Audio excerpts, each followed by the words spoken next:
So you're here because you want to learn how to book your first speaking gig. So I'm going to take you through a very easy, simple, and free system that I use to book my first speaking gigs. Now, I'm not an internationally known commodity, but I do speak at 40 to 50 events a year, and I'm going to share with you how 10 years ago I got started and what I did and why it's way easier than you might suspect.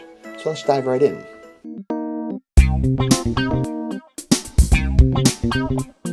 First thing I'm going to help you realize is that there's a whole lot of organizations that meet either weekly or monthly that love having speakers in and guest speakers. Now, these usually aren't paid opportunities, but it is a way for you to get out there and test out new material, to network, and perhaps you're speaking about something that your business addresses a need in the market, so it's a great way to get more exposure for yourself too. These types of organizations that I'm speaking about are the Lions Clubs, the Kiwanis Clubs. You may have a BNI club. You may have any number of different types of clubs in your area that bring in guest experts to come and speak. If I were you, right now, I would begin Googling your town name and Lions Club, and then Kiwanis Club, and just do it for your whole state, and maybe the state next door, and maybe the state next to that, depending on how many you want to reach out to. But every single one of those have meetings every single year, and at every single one of those meetings, they have a speaker, which means they probably may have an interest.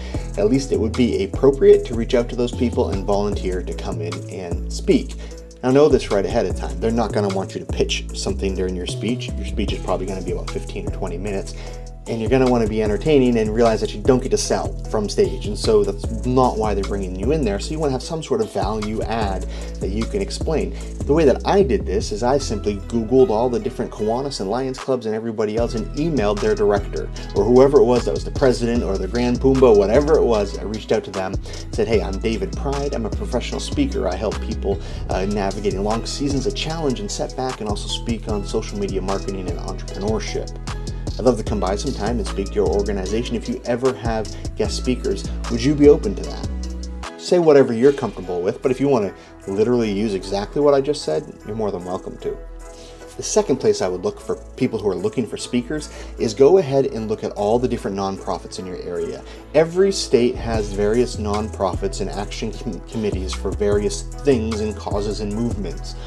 Almost all of those have events, right? They all have yearly events. Yeah, these places, these association of or nonprofit of or society of have monthly meetings. Many of them you're going to find even have event planners already in place. So why aren't they hiring you or asking you to come speak? Because they don't know you exist yet. So it's as simple as reaching out to these people, sending them an email, letting them know what you're looking for and what you want to talk about, and that you'd be willing to come by and speak for them for free if you would be willing to, in fact, go by and speak for free. These are just two simple areas, but it's low-hanging fruit that a lot of people just don't think of reaching out to. There's a whole lot of other places you can find speaking events, both for paid or free events, but I hope this little bit of information is really helpful. And keep in mind, it's just a numbers game. Reach out to enough places, you're going to find someone who's looking for a speaker just like you, and all you need to do is help people realize that you exist, and that you're there as a speaker, and that other people can hire you too. So film everything you do, because someday that footage is going to be really important to you. But until then, break a leg at your next event. And if any of this was helpful, don't forget to share it with a friend, like the video, and comment below letting me know. And if you're a professional speaker out there, leave your website down below. Maybe somebody will click it and want to hire you for their next event. Stay healthy, and we'll catch you next time.